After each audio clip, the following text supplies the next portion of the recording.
ஒரு வழியா காலேஜ் முடிச்சிட்டேன். எப்ப வேலைக்கு போற? ஐடி வேலைலாம் கஷ்டம்பா. வேலை கிடைச்சிருச்சா?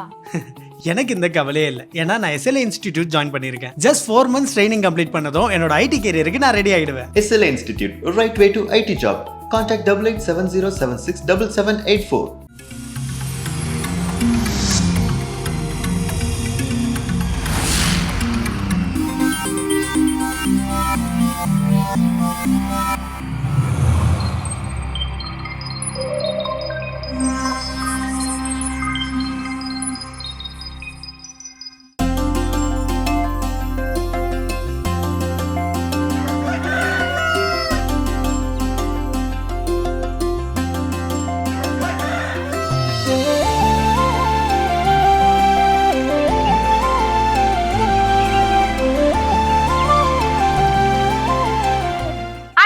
அனைவருக்கும் இனிய காலை வணக்கம். எங்களோட இணைந்து நீங்கள் பார்க்கவிருப்பது மாதா தொலைக்காட்சியின் கடவுள் வணக்கம்.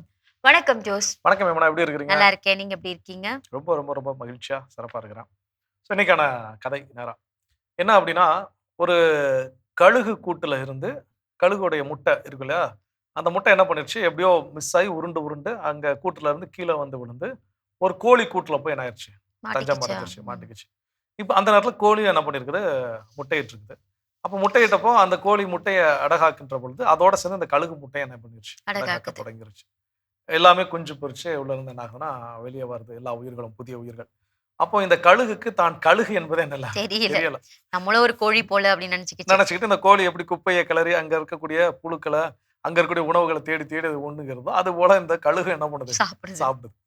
ஒரு காலகட்டங்கள் இப்போ சில நாட்கள் அப்படியே நகர்கிறது. நகர நகர பார்க்கும்போது வானத்துல உயர கழுகுகள் வட்டமடித்து பறக்கிறத இந்த குஞ்சு என்ன பண்ணுது, பார்க்குது.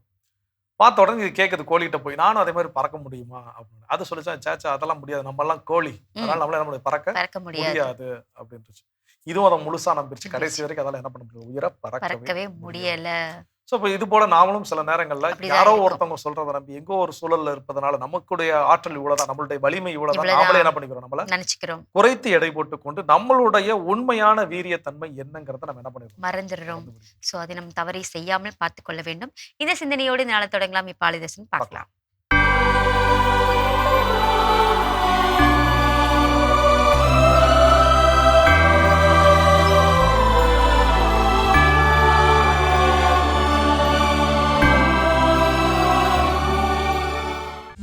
உன்னை நாடி நாளும் உன்னை தேடி துன்பத்தோய நீங்க வந்தோம் உந்தன் பதி தேடி. மன்னா உன்னை நாடி நாளும் உன்னை தேடி துன்பத்தோய நீங்க வந்தோம் உந்தன் பதி தேடி. பக்தருக்கெல்லாம் வந்த வேதனை எல்லாம் தீட்டதையெல்லாம் இந்த தென் பதுவைதான். பக்தருக்கெல்லாம் வந்த வேதனை எல்லாம்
ஆலய தரிசனம் பார்த்தாச்சு. இன்றைய நாள சிறப்பா நம்ம ஸ்டார்ட் பண்ணிட்டோம். கண்டிப்பா.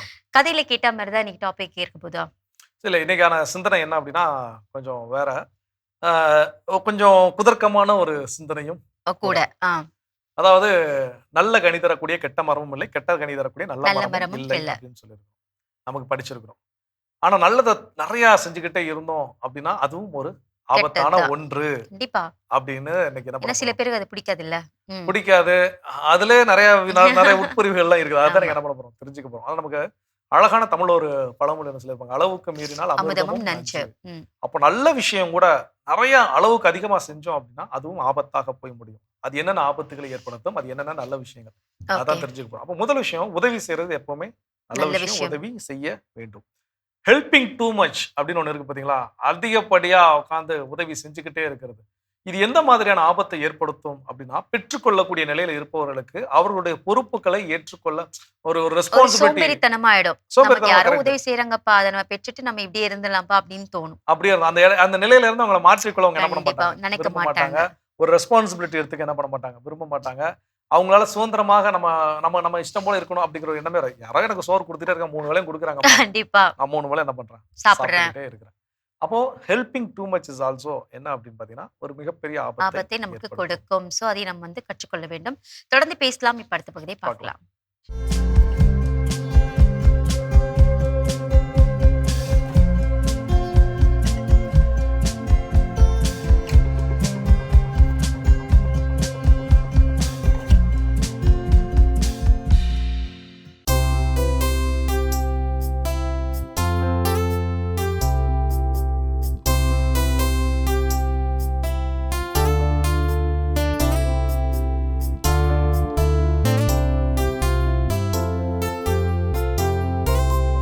ஆண்டவரே என் நாயர், எனக்கேதும் குறையில்லை. ஆண்டவரே என் நாயர், எனக்கேதும் குறையில்லை. ஆண்டவரே என் நாயர், எனக்கேதும் குறையில்லை. பசும் புல்வெளி மீது என்னை அவர் இளைப்பாரச் செய்வார். அமைதியான நீர்நிலைகளுக்கு என்னை அழைத்துச் செல்வார். அவர் எனக்கு புத்துயிர் அளிப்பார். தம் பெயருக்கேற்ப என்னை நீதி வழி நடத்திடுவார்.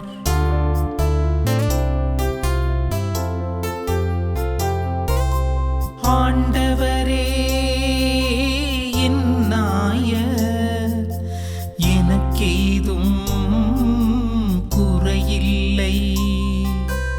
ஆண்டவரே என் நாயர், எனக்கேதும் குறையில்லை.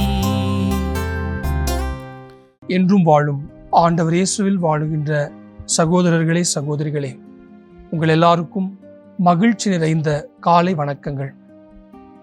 இன்றைக்கு நாம் தியானித்துக் கொண்டிருக்கக்கூடிய திருப்பாடல் 23 மிக அழகாக நமக்கு ஒரு பாடத்தை கற்றுக் கொடுக்கின்றது. தாவீது அரசர் எந்த ஒரு மனிதர் கடவுளை, ஆண்டவரை தன்னுடைய மேய்ப்பராக, தன்னுடைய தலைவராக ஏற்றுக்கொண்டு ஆண்டவரை முன்னிலைப்படுத்தி, ஆண்டவரை முதன்மைப்படுத்தி வாழ்கின்றாரோ அவர் 6 வகையான ஆறுதல்களை பெற்றுக்கொள்கின்றார் என்று இந்த திருப்பாடல் வழியாக மிக அழகாக நமக்கு சொல்லிக் கொடுக்கின்றார். முதலிலே யார் ஒருவர் ஆண்டவரை தலைவராக ஏற்றுக்கொள்கிறாரோ, ஆயராக ஏற்றுக்கொள்கிறாரோ அவருக்கு எந்த ஒரு குறைவும் இல்லை. பொதுவாக மருத்துவ உளவியல் சொல்லிக் கொடுக்கின்றது, எந்த ஒரு மனிதனும் முதலில் ஆசைப்படுவது பயப்படாமல் வாழ்வதற்கு, பாதுகாப்பாக வாழ்வதற்கு. நான் தனிமையிலே இல்லை, எனக்காக ஏராளமான மக்கள் இருக்கிறார்கள் என்ற ஒரு ஆழமான கருத்தினை கொண்டு வாழ்வதற்குத்தான் எந்த ஒரு மனிதனும் விரும்புகின்றார். அப்படி பார்க்கும்போது தாவீது சொல்லுகிறார், நான் தனிமையில் இல்லை, நான் தனியான மனிதன் அல்ல, என்னோடு ஆண்டவர் இருக்கின்றார். எனவே எனக்கு எந்த ஒரு குறைவும் என்னுடைய வாழ்க்கையிலே இல்லை என்பதை முதலிலே அவர் பதிவு செய்கின்றார். இரண்டாவது ஆறுதல், அவர் என்னை இளைப்பாறச் செய்கின்றார். பசுமையான புல்வெளிகளிலே, நீரோடை ஓரத்திலே அவர் எனக்கு இளைப்பாறுதலை கொடுக்கின்றார். இளைப்பாறுதல் என்றால் ஓய்வு, மன அமைதி, எனக்கு நிம்மதியை கொடுக்கின்றார். எனக்கு இவ்வளவு அழகான பிரமிப்பூட்டும் இயற்கையை கொடுத்த ஆண்டவர் அந்த இயற்கை வழியாக எனக்கு ஓய்வை கொடுக்கின்றார், மனதிற்கு தேவையான ஆறுதலை கொடுக்கின்றார் என்பதை இந்த தாவீது நமக்கு பதிவு செய்கின்றார். மூன்றாவது ஆறுதல், ஆண்டவர் என்னுடைய உயிரை புதுப்பிக்கின்றார். கத்தோலிக்க கிறிஸ்தவர்களாகிய நாம் எல்லாருக்கும் கடவுள் இப்படிப்பட்ட ஒரு வரத்தை ஒப்புரவு என்ற அருட்சாதனம் வழியாக கொடுத்திருக்கின்றார். நம்முடைய உயிரை புதுப்பிக்கின்றார், நம்முடைய வாழ்வை புதுப்பிக்கின்றார். ஒரு மறுமலர்ச்சியை நம்முடைய வாழ்வு அனுதினமும் பெற்றுக்கொண்டிருப்பதற்கு காரணம் ஆண்டவருடைய இரக்கம் என்பதை இந்த திருப்பாடல் முன்னிலைப்படுத்தி காண்பிக்கின்றது. நான்காவது ஆறுதலாக ஆண்டவர் சொல்லிக் கொடுப்பது, இருள் சூழ்ந்த பள்ளத்தாக்கில் நான் நடக்க நேர்ந்தாலும் எந்த தீமைக்கும் நான் பயப்பட மாட்டேன். பயம் ஒவ்வொரு மனிதனுடைய வாழ்க்கையிலும் தவிர்க்க முடியாத உணர்வு. பல நேரங்களிலே பயமே நம்முடைய உயிரை கொஞ்சம் கொஞ்சமாக கொன்று கொண்டிருக்கிறது. நம்முடைய மனம் வலுவிழப்பதற்கு இந்த பயம் முக்கிய காரணியாக இருக்கின்றது. இந்த தாவீது சொல்லுகின்றார், எனக்கு பயம் இல்லை, எனக்கு பயம் இல்லை, காரணம் ஆயர் என்னோடு இருக்கின்றார். ஐந்தாவது ஆறுதலாக தாவீது சொல்லுகிறார், ஆண்டவர் எனக்கு ஒரு விருந்தினை ஏற்பாடு செய்கின்றார். அதுவும் குறிப்பாக என்னுடைய எதிரிகள் கண்முன்னே எனக்கு விருந்தினை கொடுக்கின்றார். நம்ம எல்லாருக்கும் தெரியும், ஆண்டவர் நமக்கு ஒவ்வொரு நாளும் அந்த விருந்தை கொடுத்து கொண்டிருக்கின்றார்.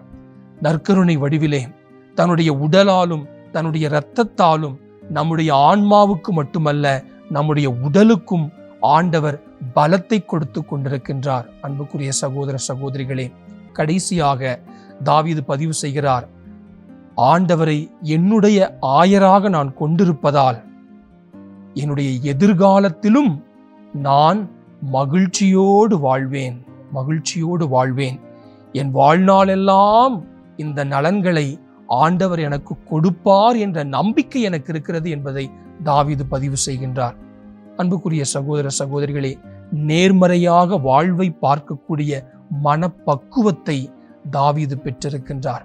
இன்றைக்கு நாமும் நல்ல ஆயனாகிய ஆண்டவர் இயேசுவை நாமும் நம்முடைய தலைவனாக, நம்முடைய ஆயராக கொண்டிருந்தால் கண்டிப்பாக தாவீது தன்னுடைய வாழ்க்கையிலே பெற்றுக்கொண்ட ஆறுதல்கள் எல்லாவற்றையும் நம்மாலும் பெற முடியும் என்பதிலே எந்த ஒரு மாற்று கருத்தும் இல்லை.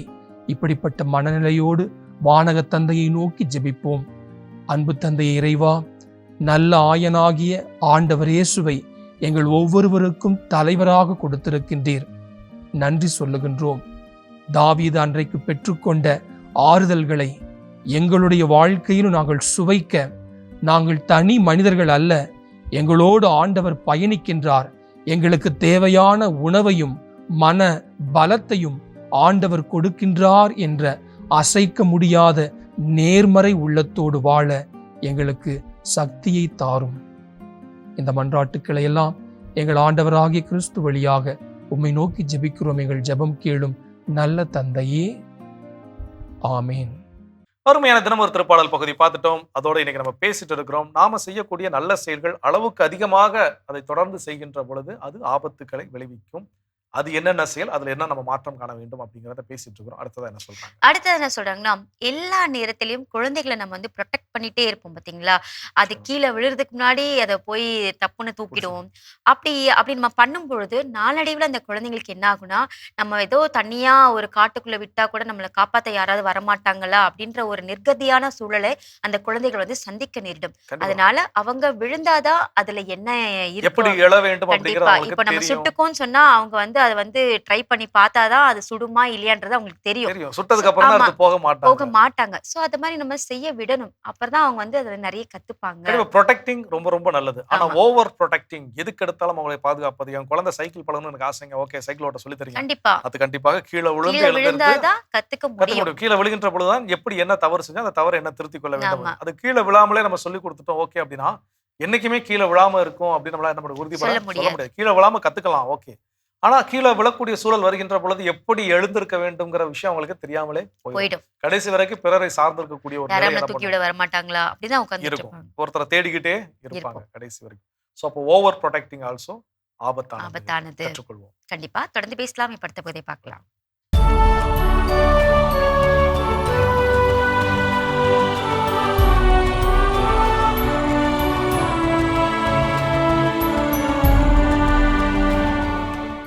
ஆகஸ்ட் 19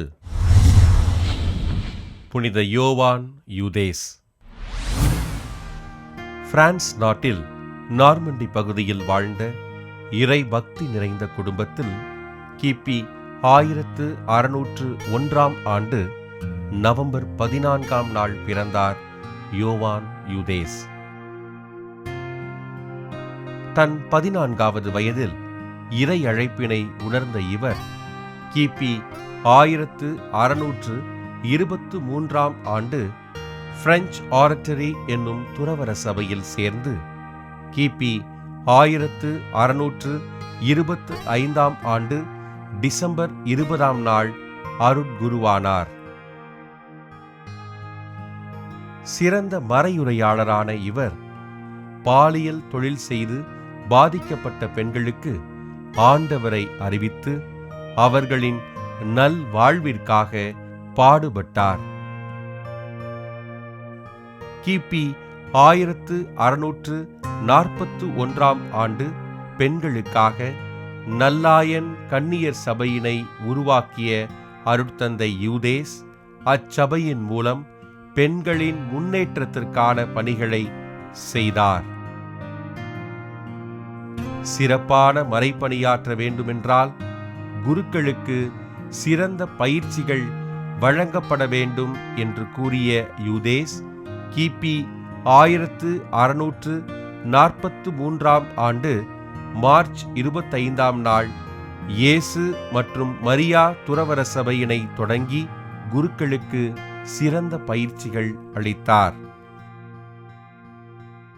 திரு இருதய ஆண்டவர் பக்தியில் சிறந்து விளங்கிய அருட்தந்தை யூதேஸ் தம் குருமடங்களில் இருந்த அனைத்து ஆலயங்களையும் திரு இருதய ஆண்டவருக்கு அர்ப்பணித்தார். இயேசுவின் திரு இருதயம், மரியாவின் மாசற்ற இருதயத்தின் ஜெபங்களை கட்டமைத்து திருச்சபைக்கு அர்ப்பணித்த அருட்தந்தை யோவான் யூதேஸ் கிபி 1680 ஆண்டு ஆகஸ்ட் 19 நாள் விண்ணகமடைந்தார். யாரெல்லாம் இயேசுவை அன்பு செய்கிறார்களோ அவர்கள் மரியாவையும் அன்பு செய்கிறார்கள் என்று கூறி கத்தோலிக்க விசுவாசத்தினை கட்டி எழுப்பிய அருட்தந்தை யோவான் யூதேஸ் அவர்களை திருத்தந்தை 11 பத்திநாதர் கிபி 1925 ஆண்டு மே 31 நாள் புனிதராக உயர்த்தினார். புனித யோவான் யூதேஸ் திருவிழாவினை கொண்டாடுகின்ற நாம் இவ்வுலகில் மனித நேயம் வளர வேண்டுமென்று ஆண்டவரிடம் ஜெபிப்போம். சிறப்பான இன்றைய புனிதர் பகுதி நம்ம பார்த்தாச்சு. நாம இன்னைக்கு பேசிட்டு இருக்கோம் அதிகமான நல்ல விஷயங்கள் பெரிய ஆபத்தை நமக்கு கொடுக்கும்னு பேசிட்டு இருக்கோம். அடுத்ததா என்ன மாதிரியான விஷயங்கள்? சோ அடுத்ததா என்ன அப்படின்னு பாத்தீங்கன்னா, அட்வைஸ் பண்றது நல்லது. ஒருத்தவங்களுக்கு வந்து ஒரு விஷயம் செய்ய போறாங்கன்னா ஒரு ஆலோசனை அவங்களுக்கு கொடுத்து இந்த மாதிரி இதில் பார்த்து செய்யுங்க, இதை இப்படி செய்யுங்க அப்படின்னு சொல்றது நல்ல விஷயம். தொடர்ந்து அட்வைஸ் மட்டுமே ஃப்ரீயா கிடைச்சிக்கிட்டே இருக்கு. ஃப்ரீ அட்வைஸ் நான் வந்து எதுக்கு எடுத்தாலும் அட்வைஸ் பண்ணிட்டே இருக்கிறேன் அப்படின்னா, என் குழந்தைக்கு நம்ம அட்வைஸ் பண்றப்போ இல்ல நமக்கு யாராவது அப்படி அட்வைஸ் பண்ணா நமக்கு ஒரு ஃப்ரஸ்ட்ரேஷன் என்ன ஆயிரும், உருவாயிரும். எப்ப பார்த்தாலும் நொய்யின்ட்டு ஏதாவது ஒண்ணு என்ன பண்ணிட்டே இருக்காங்க, இவங்களுக்கு தான் எல்லாம் தெரியுங்கிற மாதிரி சொல்லிக்கிட்டே இருக்கிறாங்க. அப்போ இது உறவுகள் என்ன ஆயிரும்னா ஒரு விரிசல் என்ன பண்ணும் ஏற்படுத்திடும். நாளைக்கு நம்ம இந்த பக்கமா வந்தோம் அப்படின்னா நம்மள மூஞ்ச பார்த்தா இவன் ஐயோ பார்த்தோன்னு ஏதாவது அட்வைஸ் பண்ணுவான், அந்த பக்கமா போயிடுவாங்க. போயிடுவோம் அப்படின்னு சொல்லிட்டு போயிடுவாங்க. ஸோ அப்போ அதிகப்படியான அதாவது கேட்கறாங்களா அட்வைஸ் பண்ணுங்க, பிரச்சனை இல்லை. ஆலோசனை கேட்கறாங்களா அந்த ஆலோசனை சொல்றது சும்மா தப்பே கிடையாது. சொல்லிட்டே இருந்தா அவங்களுக்கு மேல ஒரு கோவம் வந்துரும். வெறுப்பு வந்துவிடும், உறவில் விரிசலை ஏற்படுத்திவிடும். அதனால அதிகப்படியான ஃப்ரீ அட்வைஸும் ஆபத்தானது. கண்டிப்பாக தொடர்ந்து பேசலாம். இப்ப அடுத்த பகுதியை பார்க்கலாம்.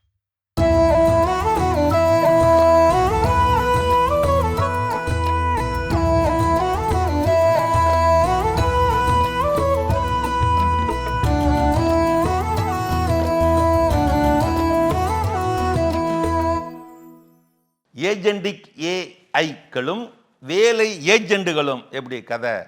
ஏணி வெர்சஸ் லிஃப்ட் கதை. ஒரு பழைய கட்டிடத்தில் ஒரு பழைய ஏணியும் புதிய லிஃப்ட்டும் இருந்தன. புதிய லிஃப்ட் பெருமையோடு பீத்தி கொண்டது. நான் ஒரு நிமிடத்தில் 10வது மாடிக்கு போய்விடுவேன், அவ்வளவு துரிதம் நான்.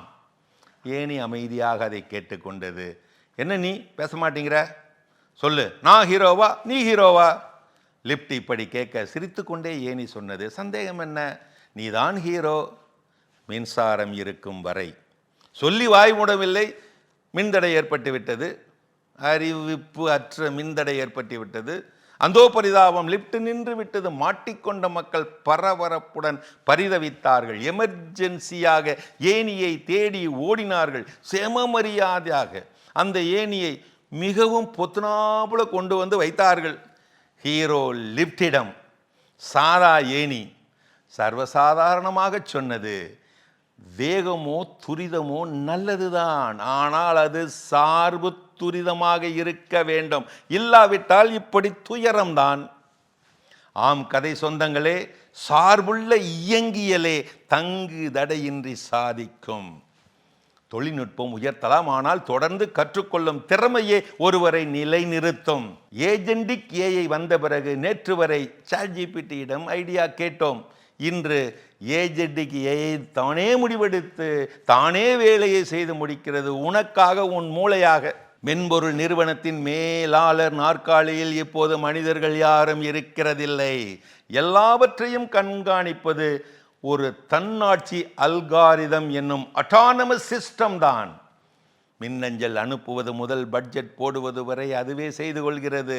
கல்லூரியில் படித்து ப்ராம்ப்ட் எழுத பழகிய ஒருவன் பயந்தபடி யோசித்து கொண்டிருக்கிறான், நானும் ஒரு நாள் அவுட்டேட் ஆகி விடுவேனோ என்று, காலாவதி ஆகி விடுவோமோ என்று. அவனையும் கடந்து வளருகின்ற இந்த செயற்கை நுண்ணறிவின் வேகத்தை பார்த்து அவன் நடுங்கிக் கொண்டிருக்கிறான். ஆம் கதை சொந்தங்களே, உனக்காக வேலை செய்தது ஏஐ மினி LLM அன்று. அதுவே இன்று வானளவு வளர்ந்து உயர்ந்து நீ ஏஐக்கு ஏற்றவராய் என்று இன்று உன்னையே சோதிக்கிறது. நேற்று வேலை எப்படி செய்வது என்று ஏஐயிடம் கேட்டோம், இன்று வேலை எங்கே இருக்கும் என்று அதே ஏஐயிடம் கேட்டு கேட்டு நிற்கின்றோம். யந்திரம் வேலையை கற்றுக்கொள்ளுகிறது, அதனால் அதை விட மேலாக மனிதன் கற்றுக்கொள்ள வேண்டி இருக்கிறது. கவலைப்படாதீர்கள், அறிவார்ந்த பதில்களைத்தான் உடனடியாக உருவாக்குகிறது இந்த ஏஐ உலகம். ஆனால் ஞானமிக்க கேள்விகளை யார் உருவாக்குவது? ஞானம் மிக்க கேள்விகளை உருவாக்க வேண்டியது இன்னும் மனித உலகமே, நீதான், உனது உலகம்தான். சிறப்பான கதைகள் 1000 பகுதி பார்த்துட்டோம். எனக்கான கதை சிந்தனை கேட்டாச்சு. அதோட நாம இன்னைக்கு பேசிட்டு இருக்கிறோம் கடவுள் வணக்கம் நிகழ்ச்சியில. நம்முடைய வாழ்க்கையில நாம செய்யக்கூடிய சின்ன சின்ன நல்ல விஷயங்களை தொடர்ந்து செஞ்சோம், அதிகப்படியா நல்ல விஷயங்களை ஓவர்ஃப்ளோ பண்ற அளவுக்கு செஞ்சோம் அப்படின்னா அது ஆபத்துக்களை ஏற்படுத்தும். அது என்னென்ன அப்படின்னு தெரிஞ்சுட்டு இருக்கிறோம். அடுத்ததான் என்ன சொல்றோம்? அடுத்ததான் என்னன்னா, சின்ன சின்ன விஷயமா இருக்கும் போதே அதை நம்ம பேசி தீர்த்து கொள்ள வேண்டும். ஆனா நம்ம அப்படி பேசாம நம்ம வந்து ரொம்ப நல்லவங்க மாதிரி அப்படியே நம்ம வச்சுட்டே இருப்போம் இல்லையா மனசுல. அப்படியே வச்சுட்டு என்னைக்காவது ஒரு நாள் நம்ம வந்து பெருசா நம்ம வந்து வெடிக்கும் போது நம்ம வாயில இருந்து என்ன வார்த்தைகள் வராதுன்னு தெரியாது, என்ன பேசுறோம்னு தெரியாது, அது மத்தவங்களுக்கு ஆபத்தா இருக்குமா, வருத்தத்தை உண்டாக்குமான்னு கூட தெரியாத அளவுக்கு நம்ம பேசிடுவோம்.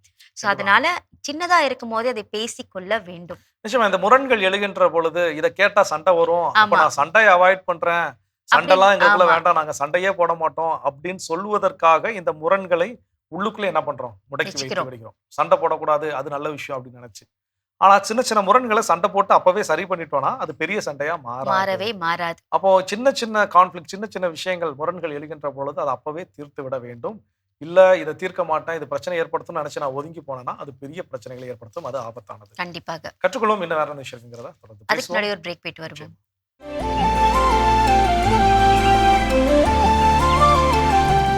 நிகழ்ச்சிக்குள் உங்களை மீண்டும் வரவேற்கிறோம். நீங்கள் பார்த்து கொண்டிருப்பது மாதா தொலைக்காட்சியின் கடவுள் வணக்கம். நாம இன்னைக்கு பேசிட்டு இருக்கோம் இல்லையா, அதிகப்படியான நற்செயல்கள் பெரிய ஆபத்துல கொண்டு போய் விடும் அப்படின்னு சொல்லிட்டு, அடுத்ததா என்ன நம்ம செய்யறோம்? ஸோ அடுத்ததா என்ன அப்படின்னு பார்த்தீங்கன்னா, எல்லாரையும் திருப்திப்படுத்த, எல்லாரையும் நல்லா பார்த்துக்கணும்னு நினைக்கிறதும் ஆபத்தான ஒன்று. கண்டிப்பா அப்படி யாரையும் நம்ம பண்ண முடியாது. முடியாது, நிச்சயமா. நம்ம என்ன பண்றோம், மெனக்கட்டு ஏதோ ஒரு நம்ம சொந்தக்காரங்களை ஏதோ ஃபங்க்ஷன் நடத்துறோம், அவங்கள வந்துட்டு போற வரைக்கும் நிறைவாக இருக்க வேண்டும் சொல்லி எவ்வளவு தாங்க தடுக்க எப்படி என்ன விஷயங்கள் செஞ்சாலும் ஏதாவது ஒரு குறைகள் கண்டுபிடிச்சு ஏதாவது ஒன்று செஞ்சுட்டே தான் இருப்பாங்க. நமக்கு என்ன மாதிரி என்ன வந்துட்டா, இவ்வளோ செஞ்சு உங்களுக்கு என்ன பண்ண முடியல, திருப்திப்படுத்த முடியல அப்படிங்கிற ஸ்ட்ரெஸ் நமக்கு என்ன ஆயிரும், வந்துரும். ஸோ அப்போ இந்த ஒரு விஷயம் நல்லது. நம்ம எல்லாரையுமே நல்லா பார்த்துக்கிறது, எல்லாரையும் கேர் பண்ணிக்கிறது, எல்லாரையும் அன்பு செலுத்துவது நல்லது. ஆனா அது ஓவரா நம்ம அதிகப்படியா செய்யக்கூடாது. ஓவரா இவங்க இன்னும் நல்லா சொபிசிகேட்டடா பார்த்துக்கொள்ள வேண்டும், இவங்களை இன்னும் திருப்திகரமாக நம்ம பார்த்துக்கொள்ள வேண்டும் அப்படி நம்ம போடக்கூடிய எஃபர்ட்டுக்கு சரியான ஆன்சர் கிடைக்குமான்னு கேட்டா அது கிடைக்கவே ஆபத்துல தான் போய் கிடைக்காது. முடியும். கண்டிப்பாக தொடர்ந்து பேசலாம். இப்ப அடுத்த பகுதியை பார்க்கலாம்.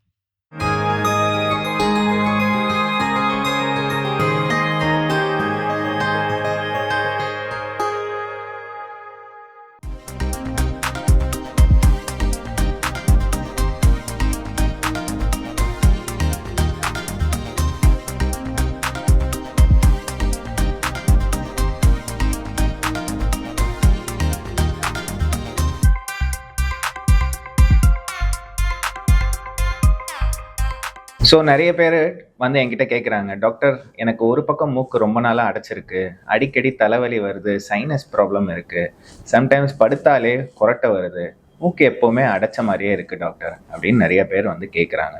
ஸோ இதுக்கு ரொம்ப காமன் காஸ் என்னன்னு பார்த்தீங்கன்னா, மூக்கு தண்டுவலம் வளையிறது, அதாவது டீவியேட்டட் நேசல் செப்டம்னு சொல்லுவோம். ஸோ இந்த மாதிரி கண்டிஷன்ஸ் ரொம்ப காமனாக இஎன்டி டிபார்ட்மெண்ட் ஓபிடியில் நம்ம பார்ப்போங்க. ஸோ அனைவருக்கும் வணக்கம். நான் உங்கள் டாக்டர் வருண்குமார் ஜே, காது மூக்கு தொண்டை நிபுணர், மெரிடியன் ஹாஸ்பிட்டல், கொளத்தூர். ஸோ இந்த மூக்கு தண்டுவலம் அதாவது செப்டம்னு சொல்கிறாங்களே, அது என்னன்னா அதை தான் ஃபஸ்ட்டு பார்க்க போகிறோம். ஸோ மூக்கை வந்து ரெண்டாக பிரிக்கக்கூடிய அந்த சுவர் வந்து செப்டம்னு சொல்லுவோம். ஸோ இந்த செப்டம்ன்றது நடுப்புற இருக்கிறதுனால தான் ரெண்டு மூக்குமே ஈக்குவலாக பிரியுது. ஸோ ரெண்டு மூக்குமே ஈக்குவலாக இருந்தால் தான் ப்ரீதிங் ஈஸியாக இருக்கும். அப்போ தான் மூக்கில் இருந்து காற்று நுரையீரலுக்கு போய் ஆக்சிஜனேஷன் நல்லா நடக்கும்.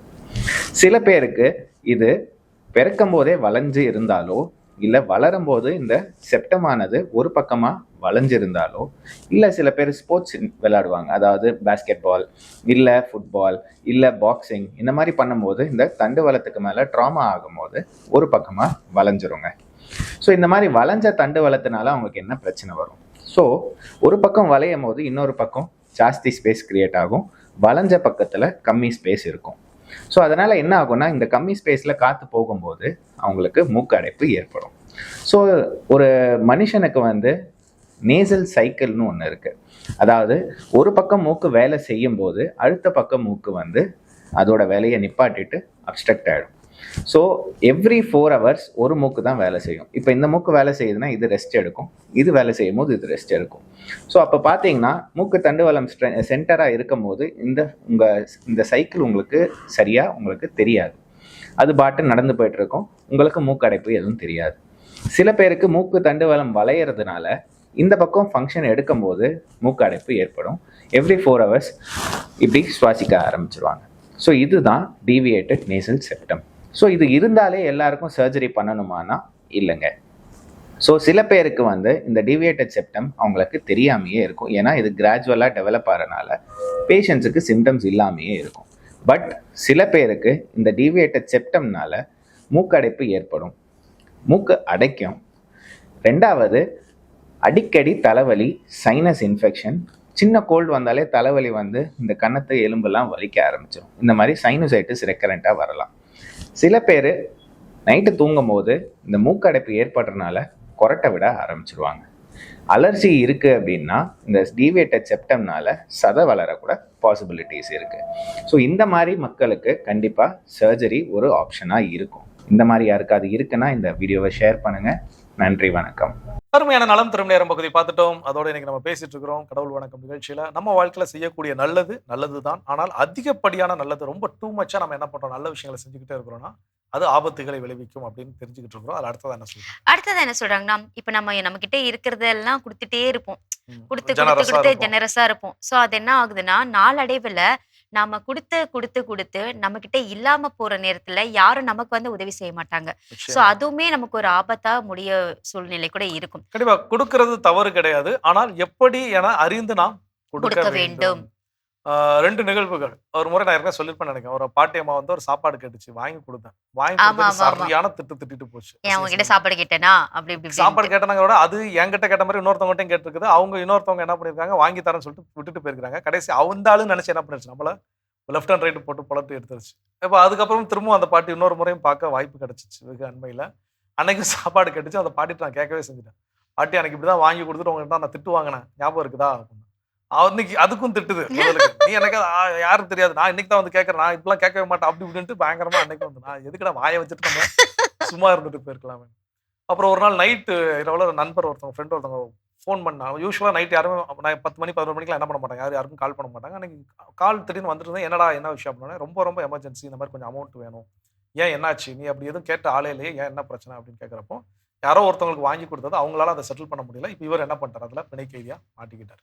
ஸோ இப்போ இது போல ஜெனரஸா இருக்கிறது தப்பு கிடையாது. நம்ம கூட இனாசியார் சொன்ன மாதிரி தான், இறைவன் எனக்கு தாராள மனதை தாங்க அப்படின்னு. கண்டிப்பா இந்த தாராள மனதோடு இருக்குன்ற பொழுதும் நாம் எப்படி பிறருக்கு உதவுகிறோம், அந்த உதவி நமக்கும் போதுமானதா இருக்குதா அப்படிங்கறத தெரிந்து கொண்டு செய்ய வேண்டும். அதிகப்படியா செஞ்சா ஆபத்தை விளைவிக்கும். கண்டிப்பாக தொடர்ந்து பேசலாம். இப்ப அடுத்த பகுதி பார்க்கலாம்.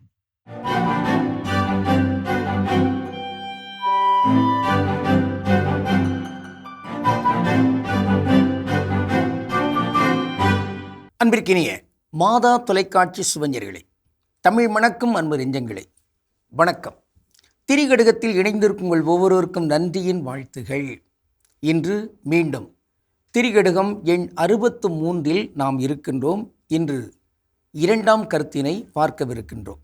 நன்மையை தராதவை நோவஞ்சாதாரோடு நட்பும் விருந்தஞ்சும் ஈர்வளையை இல்ல திருத்தலும் சீர்பயவா தன்மையிலாளர் அயலிருப்பும் இம்மூன்றும் நன்மை பயத்தல் இல.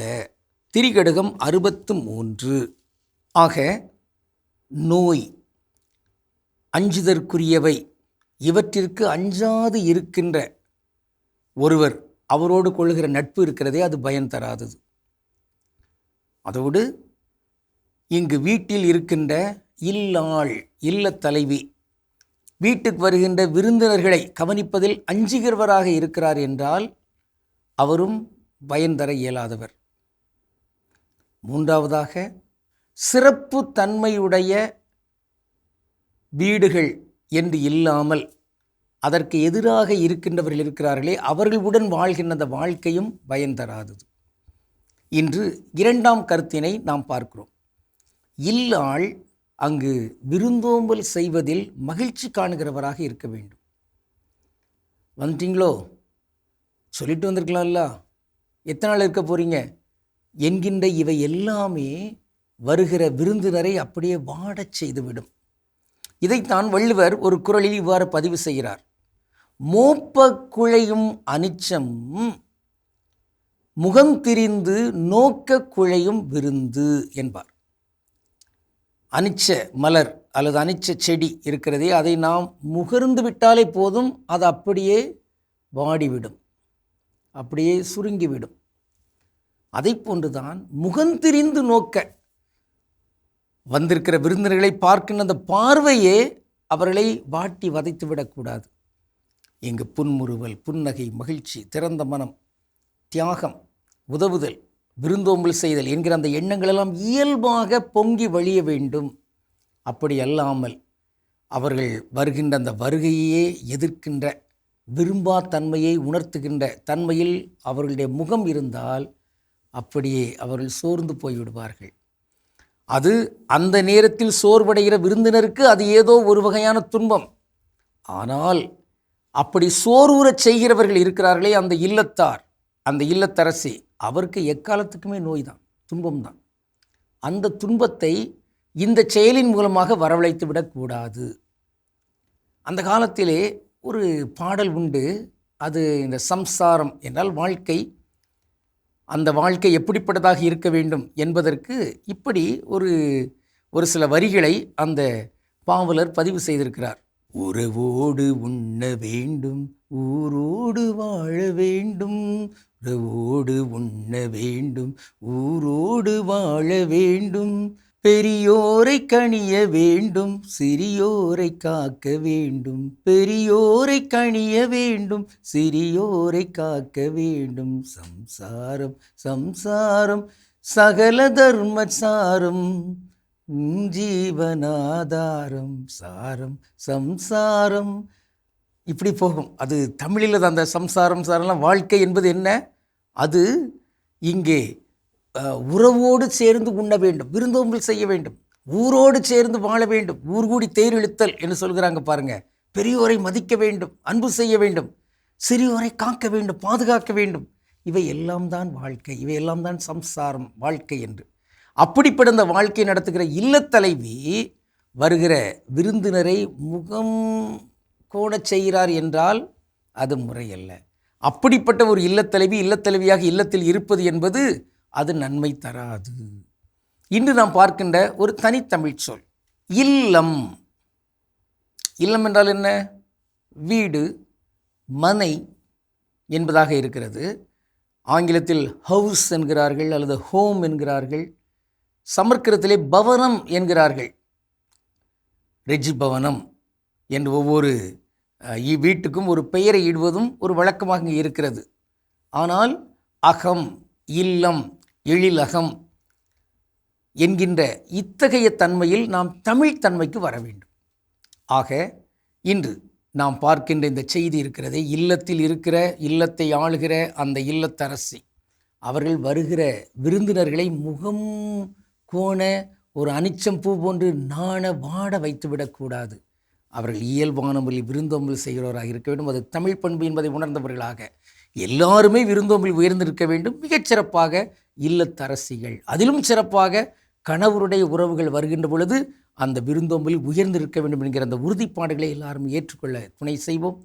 கடவுளுக்கு திருவிழமானால் மீண்டும் நாளை திரிகடுகத்தில் இணைந்து மகிழ்வோம். நன்றி, வணக்கம். சிறப்பான திரைகடுக்கும் பகுதியை நம்ம பார்த்தாச்சு. நாம் இன்னைக்கு பேசிட்டு இருக்கோம் நல்ல செயல்கள் செய்தாலும் அது பெரிய ஆபத்தா நமக்கு முடியும் அப்படின்னு பேசிட்டு இருக்கோம். அடுத்தது என்ன? ஸோ அதிகப்படியான அடுத்த நல்ல செயல் எது ஆபத்தை உருவாக்கும் அப்படின்னு பார்த்தீங்கன்னா, நம்பிக்கை வைக்கிறது நல்ல செயல்.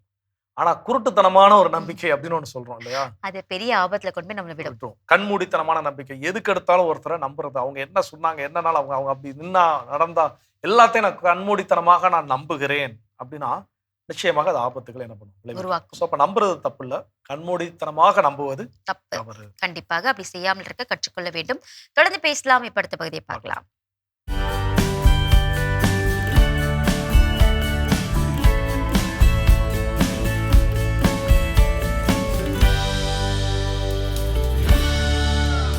நவீன தொழில்நுட்பம் என்பது நமக்கு தரப்பட்ட வரமா அல்லது சாபமா?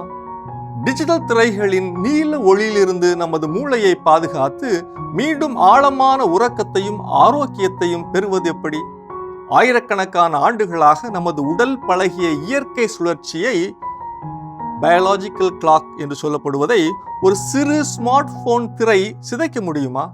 வாருங்கள், இதற்கான தெளிவை வலை உலகத்தின் அருள்வாக்கின் ஒளியில் தேடுவோம். அருள்வாக்கு பகுதி யோசுவா 10. கடவுள் எமேரியரை இஸ்ராயேல் கையில் ஒப்படைத்த அன்று யோசுவா ஆண்டவரிடம் பேசினார். அவர் இஸ்ராயேலர் கண்முன், கதிரவனே கிபயோனில் நில், நிலவே அய்யலோன் பள்ளத்தாக்கில் நில் என்றார். அவர்கள் தம் எதிரியின் மீது வஞ்சம் தீர்க்கும் வரை கதிரவன் நிலவும் அசையாது நின்றன. இது யாசாரின் நூலில் எழுதப்படவில்லையா? கதிரவன் நடுவானில் நின்றது. ஒரு நாள் முழுவதும் அது இறங்குவதற்கு விரையவில்லை. ஆண்டவர் மனித குரலை கேட்டு இஸ்ரேலுக்காக போரிட்ட அந்த நாளை போன்று அதற்கு முன்னும் பின்னும் இருந்ததில்லை. விவிலியத்தின்படி சூரியன் சுமார் ஒரு முழு நாள் முழுவதும் அஸ்தமிக்காமல் நின்றது. இது இயற்கையான 24 மணி நேர சுழற்சியில் ஏற்பட்ட ஒரு மிகப்பெரிய மாற்றமாகும். இச்சூழல் இஸ்ராயலர்களிடையே பதட்டத்தை ஏற்படுத்தியது போல போன் ஒளி என்பது மனதிற்கும் உடலுக்கும் பெரும் பாதிப்பை, பதட்டத்தை ஏற்படுத்துகிறது. நமது உடல் இயற்கையாகவே 24 மணி நேர சுழற்சியை கொண்ட ஒரு உயிரியல் கடிகாரத்தை, அதாவது பயாலாஜிக்கல் கிளாக்கை பெற்றுள்ளது. இதுவே நாம் எப்பொழுது தூங்க வேண்டும், எப்பொழுது விழிக்க வேண்டும், எப்பொழுது பசித்திருக்க வேண்டும் என்பதை தீர்மானிக்கிறது. இந்த இயற்கை சுழற்சியில் ஏற்படும் மாற்றங்கள் அல்லது தடைகளே சிர்கேடியன் சீர்குலைவு என அழைக்கப்படுகின்றது. நமது உடல் இயற்கையாகவே 24 மணி நேர சுழற்சியை கொண்டது. இரவு நேரங்களில் ஸ்மார்ட் போன்கள் மற்றும் கம்ப்யூட்டர்களிலிருந்து வெளிவரும் நீல ஒளி தூக்கத்தை தூண்டும் மெலடோனின் ஹார்மோன் சுரப்பை குறைத்து தூக்க சுழற்சியை பாதிக்கிறது. சிர்காடியன் சீர்குலைவு ஒருவரின் ஒட்டுமொத்த நலத்தையும் பாதிக்கிறது. சரியான நேரத்திற்கு தூக்கம் வராமல் போவது மற்றும் பகல் நேரங்களில் அதிகப்படியான சோர்வு ஏற்படுவது இதன் முதல் அறிகுறியாகும். இது நீண்ட காலத்தில் பதட்டம், அதாவது ஆங்ஸைட்டி, மனச்சோர்வு டிப்ரெஷன் மற்றும் கவனக்குறைவு ஆகியவற்றை உண்டாக்குகிறது. செரிமான பிரச்சனைகள், இதய நோய்கள் மற்றும் உடல் பருமன் போன்ற பாதிப்புகளுக்கு இது ஒரு முக்கியமான காரணியாக அமையலாம் என்கின்றனர் ஆய்வறிஞர்கள். தூங்குவதற்கு 1 மணி நேரத்திற்கு முன்னதாகவே செல்போன் மற்றும் கணினி பயன்பாட்டை தவிர்ப்பது மிக மிக சிறந்தது. சீரான தூக்க நேரம், தினமும் ஒரே நேரத்தில் தூங்கி ஒரே நேரத்தில் விழிக்கும் பழக்கத்தை ஏற்படுத்தி கொள்ள வேண்டும். டிஜிட்டல் திரைகளில் வேகமாக கடந்து செல்வதை விட அச்சு புத்தகங்களை ஆழமாக வாசிப்பது மூளைக்கு அமைதியை தந்து தூக்கத்தின் தரத்தை மேம்படுத்தும். பகலில் சூரிய வெளிச்சத்தில் நேரத்தை செலவிடுவதும் இரவில் மங்கலான வெளிச்சத்தை பயன்படுத்துவதும் உடல் கடிகாரத்தை சீரமைக்க உதவும். விவிலியத்தில் போரில் வெற்றி பெற வேண்டும் என்னும் குறிப்பிட்ட நோக்கத்திற்காக சூரியனும் சந்திரனும் மறையாமல் அப்படியே நின்றது என்பதை நாம் பார்க்கிறோம். ஆனால் இன்று நம் கையில் இருக்கும் செல்போன் வெளிச்சத்தால் நம் மூளைக்குள் இருக்கும் சூரியனும் சந்திரனும் மறையாமல் அப்படியே நம்மை தொந்தரவு செய்கிறது. இது போன்ற ஒரு நிகழ்வு தொடர்ந்து நடந்தால் அது மனிதர்களின் உறக்கம் மற்றும் உடல் நலனை பாதிக்கும். நமது டிஜிட்டல் பயன்பாட்டு பழக்க வழக்கங்களை சீரமைப்பதன் மூலம், குறிப்பாக திரை பயன்பாட்டை, ஸ்கிரீன் டைமை குறைப்பதன் மூலம் நமது உடல் கடிகாரத்தை மீண்டும் இயற்கை நிலைக்கு கொண்டு வர முடியும். இது வலை உலகம் 360 டிகிரி டிஜிட்டல் உலகிற்கான உங்கள் அகராதி. அருமையான வலையுலகம் 360 டிகிரி பார்த்தாச்சு. அதோட இன்னைக்கு நம்ம பேசிட்டு இருக்கிறோம் கடவுள் வணக்கம் நிகழ்ச்சியில. நம்முடைய வாழ்க்கையில் நாம் செய்யக்கூடிய நல்ல செயல்கள், அதிகப்படியாக ஒருத்தருக்கு நல்லது செஞ்சுக்கிட்டே இருக்கிறோம், அதிகப்படியாக நல்ல செயல்கள் செய்கிறோம், அளவுக்கு மீறி செய்கிறோம் அப்படின்னா நிச்சயமா அது ஆபத்துகளை விளைவிக்கும் அப்படின்னு தெரிஞ்சிட்டு இருக்கிறோம். அடுத்ததான் என்ன சொல்றோம்? அடுத்ததான் என்னன்னா, ஒருத்தருக்கு நம்ம போய் சப்போர்ட்டா நிற்போம் பார்த்தீங்களா? எப்பவுமே அவங்களுக்கு சப்போர்ட் பண்ணி நம்ம பேசி அவங்களை காப்பாற்றி விட்டுட்டே இருப்போம். ஆனா ஒரு நாள்ல நாம அந்த இடத்துல நிற்க வேண்டிய ஒரு கட்டாயத்தில் நம்ம தள்ளப்படுவோம். ஏன்னா இவன் செய்யற தப்புக்கு நீங்க தான் பொறுப்பேற்றுக்கணும்னு ஒண்ணு சொல்லுவாங்க பாத்தீங்களா? அடுத்த வாட்டி அந்த தவறு செய்யும் போது நம்ம கிட்ட வந்து கொஸ்டின் கேட்பாங்க. நீங்க போன தடவை சொன்னீங்க பாருங்க, இப்ப திரும்ப செய்யறாங்க, இப்ப பண்றது அப்படின்னுட்டு. அப்ப அந்த இடத்துல பிணையாக நிக்க வேண்டிய சூழல் யாருக்கு ஏற்படும்? நமக்கு ஏற்படும். எங்க ஊர்ல ஒரு டைம் நடந்த நிகழ்வு. ஒருத்தர் வந்து ஏதோ சம்திங் ஒரு பிசினஸ்க்காக என்ன பண்ணிருக்காரு, வெளியே போய் ஒரு பெரிய அமௌண்ட் என்ன பண்ணிருக்காரு, கடன் வாங்கியிருக்காரு உதவியாக. அவரும் சரி ஓகே இரவு கொடுத்துருக்காரு. வாங்கிட்டு போன நபர் இரவோட இரவா என்ன பண்றாரு, ஃபேமிலியா மொத்தமா என்ன பண்ணிட்டாங்க, காலி பண்ணிட்டு போயிட்டாங்க. கொடுத்த நபர் ரொம்ப பரிதவிச்சு போயிட்டார். ஸோ இப்போ அது போல தான் நம்ம சில நேரங்களில் ஏதோ ஒருத்தவங்களுக்கு ஒரு நேரம் உதவி செய்யறதுல தப்பு கிடையாது. மீண்டும் அவர் அதே தவறை செய்கிறார், மீண்டும் நான் அதே உதவி அவருக்கு போய் செய்கிறேன் அப்படின்னா அது ஆபத்தானது. திருத்திக் கொள்ளும். இன்னும் வேற விஷயம் இருக்குங்கிறது தொடர்ந்து. ஓகே.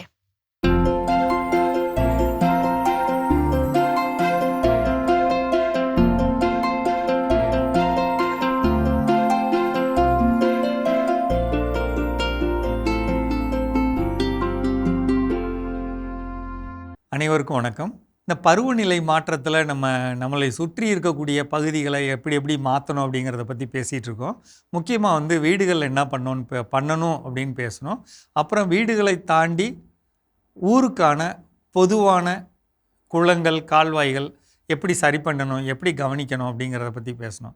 இப்போ அடுத்து ரொம்ப முக்கியமானது வந்து ஒரு ஊருக்குள்ளே தண்ணி தினமும் எடுக்க 2 பேர் யாருன்னா வீடுகள்லேயும் தோட்டங்கள்லேயும். இப்போ வீட்டுக்கு என்ன செய்யணும்னு சொன்னோம். அப்போ தோட்டத்தில் இருக்கவங்க என்ன பண்ணணும் அப்படின்னு சொன்னால், யாரெல்லாம் இந்த நிகழ்ச்சி பார்க்குறீங்களோ 3 ஏக்கர் அதுக்கு மேலே இடம் உள்ளவங்க, 3 ஏக்கர் அதுக்கு மேலே இடம் உள்ளவங்க, யாராக இருந்தாலும் அருகாமையில் இருக்கக்கூடிய வேளாண்மை பொறியியல் துறையில் போய் எங்களுக்கு ஒரு பண்ணைக்குட்டை அமைச்சு கொடுங்க அப்படின்னு ஒரு விண்ணப்பம் கொடுங்க. அந்த பண்ணைக்குட்டை விண்ணப்பத்துக்கு வந்து பார்த்திங்கன்னா இப்போ அரசாங்கம் 500 பண்ணைக்குட்டைகள் புதுசாக இலவசமாக தோண்டி கொடுக்க போகிறாங்க, பெரிய பண்ணைக்குட்டைகள்.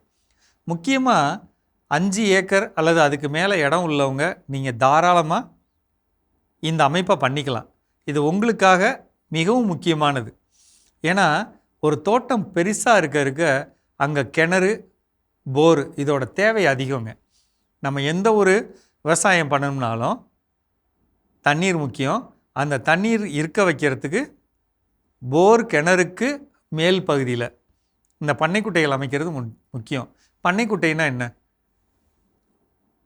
குறைஞ்சபட்சம் 25 அடி நீளம், 25 அடி அகலம், 5 அடி பள்ளம் இப்படி கொண்ட ஒரு குழிக்கு பேர் தான் பண்ணைக்குட்டை. இது எவ்வளோ தூரம் வரலும் பெருசாகலாம். 40க்கு 40, 50க்கு 50, 60க்கு 60, 100க்கு 100, 100 அடி நீளம், 100 அடி அகலம், ஆழம் வந்து 5 அடி அல்லது 6 அடி இந்த மாதிரி தோண்டிக்கிறது நல்லதுங்க. இதில் என்ன நடக்கும் அப்படின்னாங்க, இப்படி ஒரு அமைப்பு இருக்கிறப்ப மழை பெஞ்சு வரக்கூடிய தண்ணீர் வந்து நேரடியாக இந்த குளத்துக்குள்ளே வந்து இறங்கும். ஒரு சில நேரம் வந்து நிலத்தோட அமைப்பு மேடு பள்ளமாக இருக்கிறப்ப நம்ம வந்து ஒரு வாய்க்கால் மாதிரி எடுத்து விழக்கூடிய தண்ணியெல்லாம் வடிஞ்சு வலித்து இந்த குளத்துக்குள்ளே விழுகணும் அப்படின்னு நம்ம அமைச்சுக்கிட்டோம்னா, இந்த குளத்துக்குள்ளே தண்ணி நின்றுச்சுன்னா நிறையா நேரத்தில் நம்மளுடைய தமிழ்நாட்டில் இருக்கக்கூடிய 90% இடத்துல மழை பெஞ்சால் தண்ணி நிற்காது. பெய்கிறப்ப நிறைஞ்சு நிற்கும். அடுத்த ஒரு மிஞ்சி போனால் ஒரு 5 நாள் நிற்கும். அதுக்கப்புறம் பூமிக்குள்ளே இறங்கிடணும். இறங்குறது நல்லது. ஆவியாக போகிறத விட பூமிக்குள்ளே இறங்குறது நல்லது. இந்த பண்ணைக்குட்டைகளை எல்லா பகுதி மக்களும் அமைக்கலாம். தமிழ்நாட்டில் இருக்க எல்லா மாவட்டத்தில் இருக்க எல்லா பகுதி மக்களும் அமைக்கலாம். முக்கியமாக டெல்டா பகுதியில் அமைக்கணுங்க. டெல்டா அப்படிங்கிறப்ப இந்த கடலோரத்துலேருந்து வந்தோம்னா நாகப்பட்டினம், மயிலாடுதுறை, திருவாரூர் இந்த 3 இடமுமே வந்து கொஞ்சம் கழித்தன்மை அதிகம் உள்ள மாவட்டங்கள். அதுக்கு மேலே இருக்க மாவட்டம் அப்படின்னு பார்த்திங்கன்னா தஞ்சாவூர், திருச்சி, இந்த பக்கம் புதுக்கோட்டை, அந்த பக்கம் அரியலூர், அந்த பக்கம் வந்து கடலூர். இந்த அமைப்பை எடுத்துக்கிட்டோம்னா ஒவ்வொரு ஊர்லேயும் குறைந்தபட்சம் ஒரு 2 அல்லது 3 ஒன்றியம் தாங்க அதிகமான கழித்தன்மை உள்ளது. அதை சுற்றி இருக்கக்கூடிய மணல் பாங்கான இடம் இருக்குது பார்த்திங்களா, அந்த மணல் பாங்கான இடம் எல்லாத்துலேயுமே நீங்கள் கண்டிப்பாக பண்ணைக்குட்டைகள் தோண்டணும். இந்த பண்ணைக்குட்டைகள் டெல்டா மாவட்டத்தோட என்ன முக்கியத்துவம் அப்படின்னா, நம்ம தோண்டும்போது மேலே களிமண் வந்தாலும் கீழே வந்து ஒரு 2.5-3 அடிக்கு கீழே மணல் திட்டு வர வாய்ப்பு இருக்குது. அப்போ வரக்கூடிய தண்ணீர் தேங்கி நிற்கிறப்ப அந்த மணல் திட்டு வழியாக கீழே போய் நம்மளுடைய போர் கிணறுக்கு ஏற்ற மாதிரியோ அல்லது பிற வகையில் எடுக்கிற மாதிரியோ நிலத்தடி நீர் மட்டத்தை உயர்த்தும். எங்கே செய்யணும்? காவேரி கொள்ளிடத்தோட வடக்கு பகுதி, வடக்கு பகுதியில். இப்படி செய்கிறப்ப தஞ்சாவூரில் ஆரம்பித்து திருவாரூர், மயிலாடுதுறை இது வரையிலும் உள்ள பகுதிகளுக்கு ஒரு பொதுவான தண்ணீர் உள்ளே போகிற வசதியாக இருக்கும். ஏன்னா டெல்டாவில் இங்கே பாருங்கள், இது கடல் அப்படின்னு வச்சுக்கிட்டிங்கன்னா கடலுக்கு முன்னாடி களிமண் இருக்குது. இந்த களிமண்ணில் பொத்துக்கிட்டு நம்ம தண்ணி உள்ளே அனுப்ப முடியாது.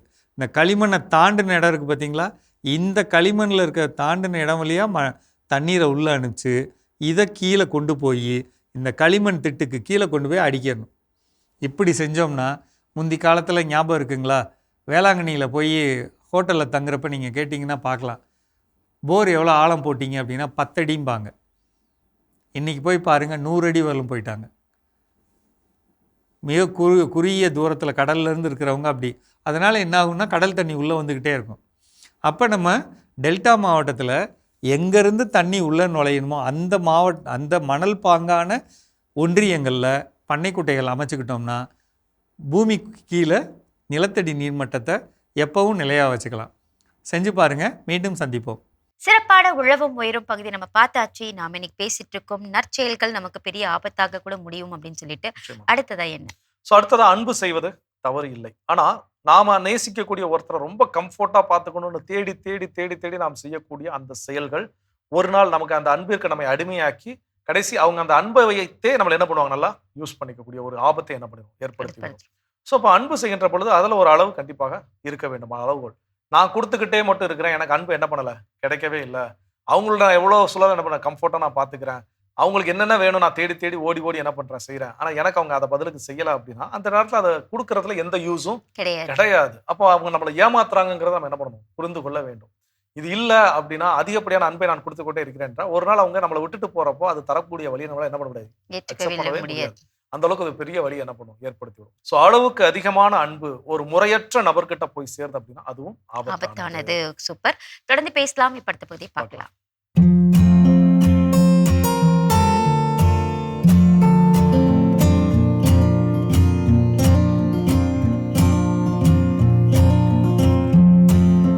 அன்பான மாதா தொலைக்காட்சி நேயர்களுக்கு வணக்கம். இன்றைய நிகழ்ச்சியில் நம்ம சின்ன சின்ன டிப்ஸு, அதோட பெனிஃபிட்ஸ் என்ன அப்படிங்கிறது பார்க்கலாம். பொதுவாக வஜ்ராசனம், நம்ம காலை கீழே போட்டு மேலே உட்கார்றது உங்களுக்கே தெரியும். இல்லைனாலும் கூகுளில் பார்த்தீங்கன்னா வஜ்ராசனத்தில் எப்படி உட்காருது அப்படிங்கிறது உங்களுக்கு தெரியும். இந்த வஜ்ராசனத்தில் உட்காரும்போது என்னென்ன நன்மைகள், நம்ம சாதாரணமாக உட்கார்றோம், சேரில் உட்கார்றத விட கீழே உட்கார்றது நல்லது, அதுவும் கால் மடித்து உட்கார்றது நல்லது. அதுலேயும் வஜ்ராசனத்தில் உட்காரும்போது என்ன பெனிஃபிட்ஸ் அப்படின்னு நம்ம பார்க்கலாம். இப்போது உடம்பு வெயிட் இருக்குது, அந்த வெயிட் குறைய நமக்கு வஜ்ராசனத்தில் உட்கார்ந்தா ரிசல்ட் கிடைக்கும். இப்போ தைராய்டு ப்ராப்ளம் இருக்குது, அவங்க வஜ்ராசனத்தில் உட்கார்ந்தா நல்லது. அப்புறம் இன்னைக்கு கிட்னி ஸ்டோனு, மலச்சிக்கல், அப்புறம் பிசிஓடி ப்ராப்ளம், இர்ரெகுலர் பீரியட்ஸு, கர்ப்பப்பை பிரச்சனைகள், இந்த மாதிரி பிரச்சனைகள் இருக்குது. இதற்கும் வஜ்ராசனத்தில் உட்கார்ந்தா சால சிறந்தது. எவ்வளோ நேரம், காலையில் ஒரு 10 மினிட்ஸ், சாயந்தரம் ஒரு 10 மினிட்ஸ், அல்லது நீங்கள் வஜ்ராசனத்தில் உட்காந்துட்டே கைப்பயிற்சி, கண் பயிற்சி, நெக் எக்ஸசைஸ் இதெல்லாம் செய்யும்போது ஒரு 10 to 15 மினிட்ஸு நீங்கள் அதே வஜ்ராசனத்தில் உட்காந்தே நீங்கள் செய்யலாம். அப்போது அதோட பெனிஃபிட்ஸ் பார்த்தீங்கன்னா மூட்டு வலிக்கு நல்லது, அஜீரணத்துக்கு நல்லது, மலச்சிக்கலுக்கு நல்லது. மேலும் இன்றைய காலகட்டத்தில் உங்களுக்கு என்ன தேவை அப்படின்னு பார்த்தா எல்லாருக்குமே எலும்பு வலி, மூட்டு தேய்மானம், இப்போது osteo arthritis, gout arthritis, psoriatic arthritis, rheumatoid arthritis, இப்படி பிரச்சனைகள். அப்போ இவங்கெல்லாம் டெய்லி 2 ஸ்பூன் கருப்பெல்லு வறுத்து சாப்பிடலாம். அப்புறம் பிரண்டையில் என்ன விஷயம் எப்படி அப்படின்னா, இந்த துளிர் பிரண்டைனா நம்ம எடுத்து முழுசாக அப்படியே எடுத்து கழுவி கட் பண்ணி நல்ல நிலை வதக்கிட்டு அதுக்கப்புறம் எள்ளு சேர்த்து நம்ம துவையல் பண்ணி சாப்பிடலாம். அதிலே பொடி பண்ணலாம், ஊறுகாய் பண்ணலாம், என்ன வேணும் பண்ணிக்கலாம், சாப்பிடலாம். ஆனால் இந்த முற்றிய பிரண்டை இருக்கும், அதுலேயும் நீங்கள் கவனிக்கணும், இந்த கள்ளிச்செடி மேலே இருக்கிற பிரண்டை சாப்பிட்டா கசக்கும். அதனால் அந்த பிரண்டையை எடுக்கிறத விட பொதுவாக வேறு எங்கேயாவது இருக்கிறத எடுக்கலாம். அப்படியே சப்போஸ் உங்களுக்கு அந்த கள்ளிச்செடி மேலே தான் இருக்குது, அதுதான் எடுத்துகிட்டு வராங்க, கசப்பாக இருக்குன்னா நீங்கள் என்ன பண்ணணும், அந்த பிரண்டையை முற்றிய பிரண்டை கிடைக்கும், அது வேஸ்ட் கிடையாது, அதுவும் மருத்துவ குணம் நிறைந்தது. ஆனால் நீங்கள் என்ன பண்ணணும், அந்த பிரண்டையை நீளமாக எடுத்து கட் பண்ணிவிட்டு நடுவில் ஒரு கோடு போடணும். இப்படி இருக்கும் பிரண்டை, அதில் இப்படி ஒரு கீரல் போடணும். கீரல் போட்டு மோரில் நைட்டு ஊற வச்சுருங்க. அதை எடுத்து காலையில் காய வச்சு அதுக்கப்புறம் நீங்கள் அதை பயன்படுத்தலாம். இதில் என்ன ஒரு விஷயம், ஏன் மோரில் நம்ம இதை சேர்க்கணும் அப்படின்னா, பிரண்டையிலையும் கால்சியம் இருக்குது, மோர்லேயும் கால்சியம் இருக்குது, இனிப்பில்லாத கால்சியம் மோரில்.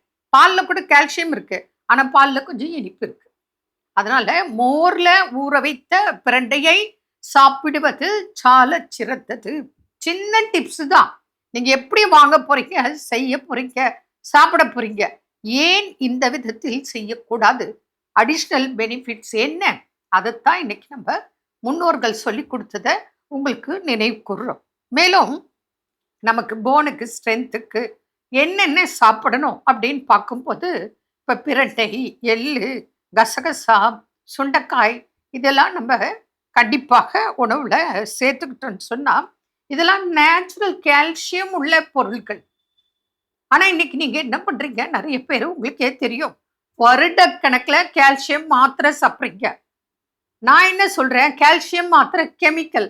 அதை விட உணவிலேயே கால்சியம் நிறைந்த உணவுகளை ஏன் சாப்பிடக்கூடாது? இதனால்தான் நம்ம முன்னோர்கள் வெத்தலைப்பாக்கு சுண்ணாம்பு கூட சாப்பிட்டாங்க. இப்போ மருத்துவ ரீதியாக இது பாருங்க, ஒரே ஒரு துளி சுண்ணாம்பு 1 டம்ளர் தண்ணியில கரைச்சி கூட நீங்க குடிக்கலாம். வெத்தலைப்பாக்கு போடுறவங்களுக்கு பிரச்சனை இல்லை, சுண்ணாம்பு சேர்த்து போடணும். அப்படி வெத்தலைப்பாக்கு போடாதவங்க அந்த சுண்ணாம்புல உங்களுக்கு கால்சியம் சத்து இருக்கு. அதை நீங்க ஒரு சும்மா ஒரு பிஞ்ச் எடுத்து போட்டு தண்ணியில் 1 டம்ளர் தண்ணியில் கலக்கி கொடுக்கும்போது உங்களுக்கு ஒரு பிரச்சனையும் பண்ணாது. இது போல உணவுகளை நம்ம சாப்பிடும் போது நமக்கு வாதம் நீக்கும். அதே போல முருங்கைக்கீரையோட பூண்டு சேர்த்தால் நமக்கு மூட்டு வலி, வாதம் வெளியேறும். இது போல நிறைய டிப்ஸ் உங்களுக்கு நான் தினந்தோறும் சொல்ல போறேன். எல்லாம் நோட் பண்ணி வச்சு கவனமாக கடைபிடிங்கள். என்ன நேயர்களே, மீண்டும் நாளை சந்திப்போம். நன்றி. அன்னை மரியே வாழ்க. அருமையான நம்ம ஒரு வைத்தியம் பகுதி பார்த்துட்டோம். அதோட இன்றைய நாள் நம்ம பேசிட்டு இருக்கிறோம் கடவுள் வணக்கம் நிகழ்ச்சியில. நாம செய்யக்கூடிய நல்ல செயல்கள் அளவுக்கு மீறி செல்கின்ற பொழுது ஆபத்தாக மாறுகின்றது. அது என்னென்ன செயல்கள் அப்படின்னு தெரிஞ்சுட்டு இருக்கிறோம். அடுத்ததா என்ன சொல்றோம்? அடுத்தது என்ன சொல்றாங்கன்னா, நம்ம குடும்பத்துக்காக நம்ம நிறைய நேரம் டைம் ஸ்பெண்ட் பண்ணாம நம்ம வேலைன்னு ஓடிட்டே இருந்தோம்னா அதுவே நமக்கு ஒரு பெரிய ஆபத்தாக இருக்கும். ஏன்னா நம்ம யாருக்காக நம்ம வந்து ஓடி உழைக்கிறோமோ அவங்களே நாளைக்கு நம்ம கூட இல்லாம போயிட்டானா அது என்ன பலன் இருக்கும்? நிச்சயமா வேலை செய்யறது தப்பு கிடையாது. ஆமா. ஆனா வேலைன்னு குடும்பத்துக்கும் டைம் ஸ்பெண்ட் பண்ணாம தனக்கும் டைம் தனக்கும் ஸ்பெண்ட் பண்ணாம பண்ணாம எதிலுமே இன்ட்ரெஸ்ட் இல்லாம நம்ம ஓடும் பொழுது எந்த பலனும் கிடையாது. கிடையாது. அதுவும் தவறானது. ஸோ சிறப்பான நாள், சிறப்பான சிந்தனை கடவுள் இன்னைக்கு நமக்கு கொடுத்திருக்கிறார். பல நேரங்கள்ல நம்ம நல்லது செய்யறோம்னு நினைச்சு அதை அளவுக்கு மீறி செய்கின்ற பொழுது அது ஆபத்தாக முடியறதை நம்ம அறிந்து கொள்ளாமல் இருந்திருக்கின்றோம். இன்னைக்கு நாள்ல அதை அறிந்து கொள்வதற்கான ஒரு வாய்ப்பு கடவுள் நமக்கு கொடுத்திருக்கிறார். கடவுளுக்கு நன்றி சொல்லி வெளிப்படைவோம். இன்னைக்கு நாள்ல யாரெல்லாம் திருமண நாள், பிறந்த நாள் கொண்டாடுறாங்கிறத இப்ப பார்க்கலாம்.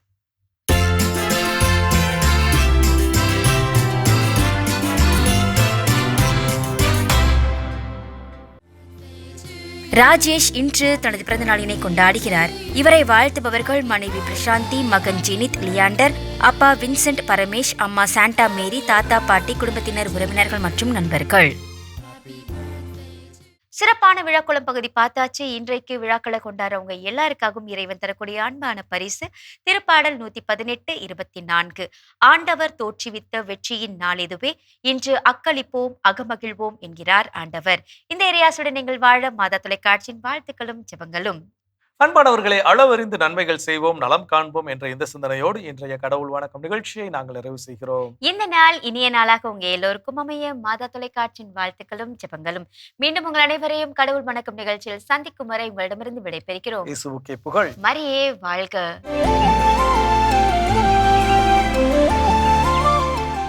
ஒரு வழியா காலேஜ் முடிச்சிட்டேன். எப்ப வேலைக்கு போற? ஐடி வேலைலாம் கஷ்டம்ப்பா. வேலை கிடைச்சிருச்சா? எனக்கு இந்த கவலையே இல்லை. ஏன்னா நான் SLA இன்ஸ்டிடியூட் ஜாயின் பண்ணியிருக்கேன். ஜஸ்ட் 4 months ட்ரைனிங் கம்ப்ளீட் பண்ணதும் என்னோட ஐடி கேரியருக்கு நான் ரெடி ஆயிடுவேன். SLA Institute, right way to IT job. Contact 8870767784.